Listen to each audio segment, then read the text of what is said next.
St. Lawrence, Whitchurch, is a Church of England parish church in Little Stanmore in the London Borough of Harrow, England. It retains a stone tower dating from about 1360, but the main body of the building was constructed in the 18th century in Baroque style and exists today as a Grade 1 listed building.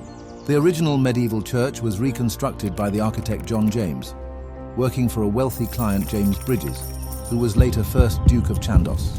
John James, an apprentice in 1690 to Matthew Banks, master carpenter to the crown between 1683 and 1706, and lodged with him at Hampton Court from 1689 until 1697. In that time, he married Banky's niece Hannah at St Mary's Church, Teddington, describing himself in the register as a bricklayer.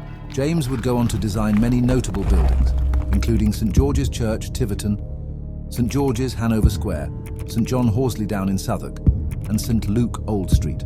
In addition, James later became joint clerk of the works with Nicholas Hawksmoor, an English architect previously covered here on Englishgrave in episode 33. James would succeed Hawksmoor as surveyor of the fabric of Westminster Abbey, where he completed Hawksmoor's West Tower. In the interim, he was appointed master carpenter at St Paul's Cathedral, where he not only assisted Sir Christopher Wren, but succeeded him in 1723 as surveyor of the fabric of St Paul's Cathedral. Finally, James built himself a house, Warbrook, at Eversley in Hampshire, where he died and is buried. Rest in peace, John James. Inside the church, the highly decorated interior is influenced by Louis Laguerre, with its unusual continental Baroque rather than English Baroque in style. Laguerre's wall paintings can be found in many notable buildings around England, including Blenheim Palace, Marlborough House, Petworth House, Burghley House, Fethjham Park House, and Chatsworth House. Sir Harry Smith Parks, British diplomat.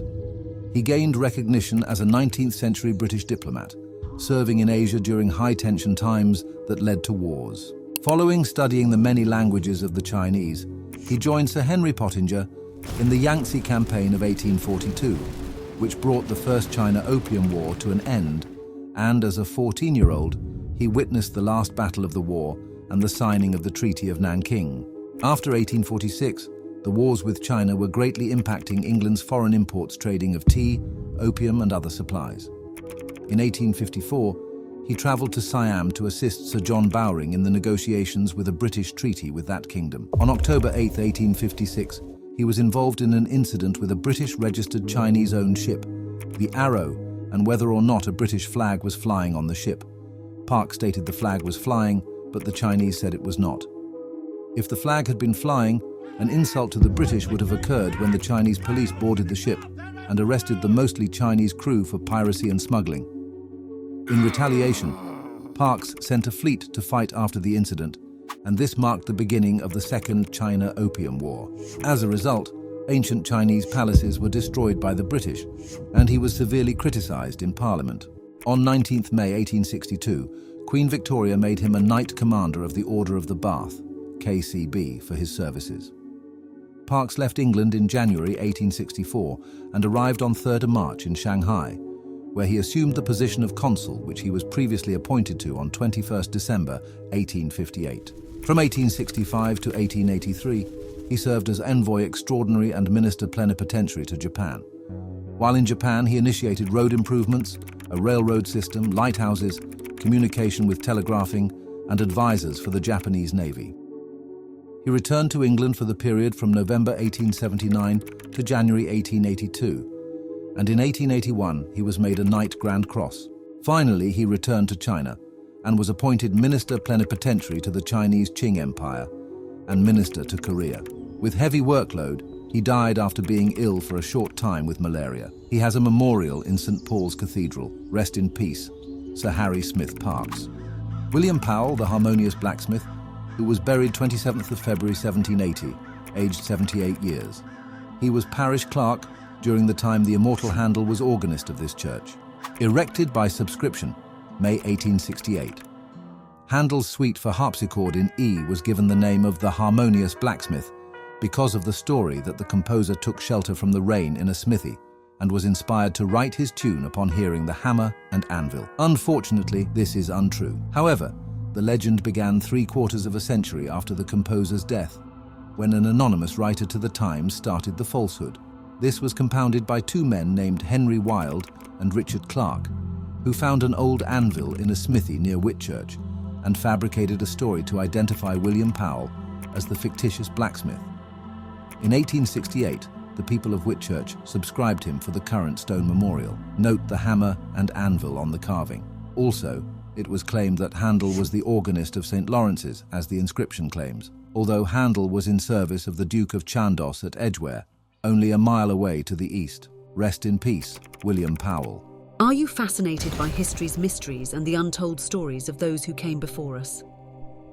Dive into the captivating pages of Where Are They Buried?, a riveting exploration of the final resting places of historical figures, brought to you by Todd Benoit.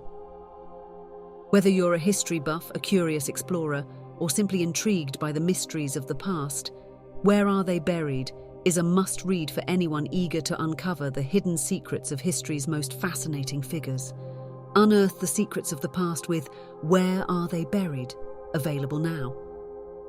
Details in the description, and every purchase will contribute towards a small commission in the funding of this channel. Thank you. Long John Baldry, singer, music producer. Nicknamed Long John for his 6'7" height, he was known for launching careers of Rod Stewart and the Rolling Stones, as well as a career in his own right. A few of his hits include Let the Heartaches Begin,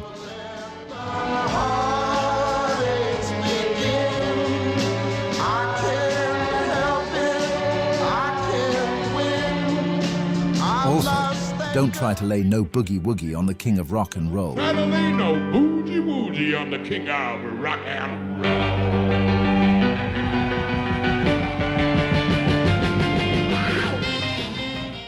He started playing in rock and blues groups while a teen. Over the years he worked with the Beatles, the Rolling Stones, as well as Elton John and Rod Stewart, who co-produced his 1971 release, It Ain't Easy.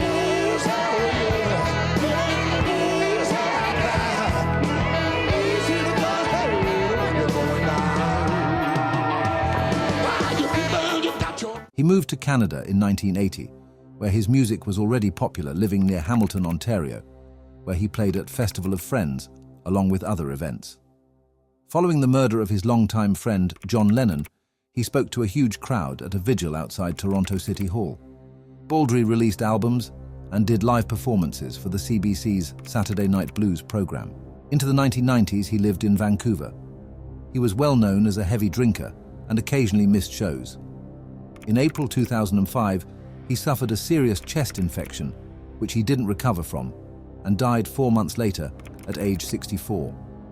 He was cremated, and ashes are interred here at St. Lawrence Church. Rest in peace, Long John Baldry.